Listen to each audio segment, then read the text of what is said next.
গত ৫ বছর ধরে প্রতিবার বর্ষায় ভাঙনের মুখে পড়ে শমশেরগঞ্জ ব্লকের শিকদারপুর, মহেশতলা, প্রতাপগঞ্জ, কামালপুর, শিবপুর, ধানগড়া, লোহরগঞ্জ সহ গঙ্গা তীরবর্তী গ্রামগুলোর বাসিন্দারা।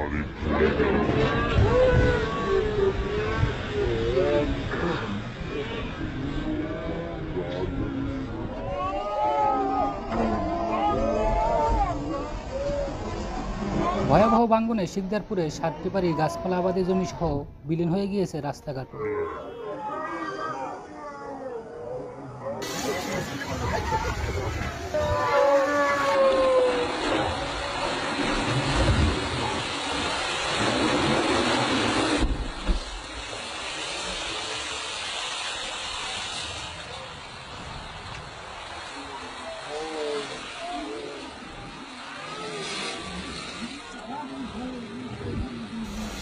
এখন আতঙ্কে কাঁপছেন ভাঙ্গন কবলিত এলাকার বাসিন্দারা।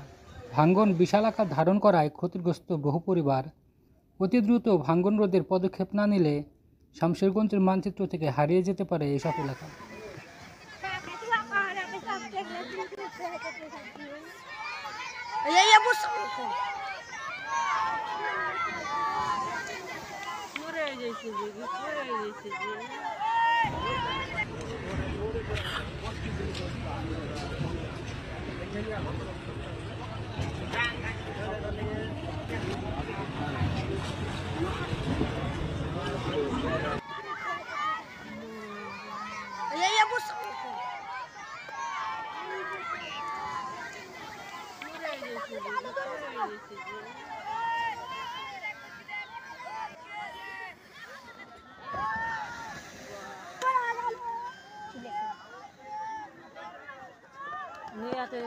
তোরে নিটা ছাড়তো।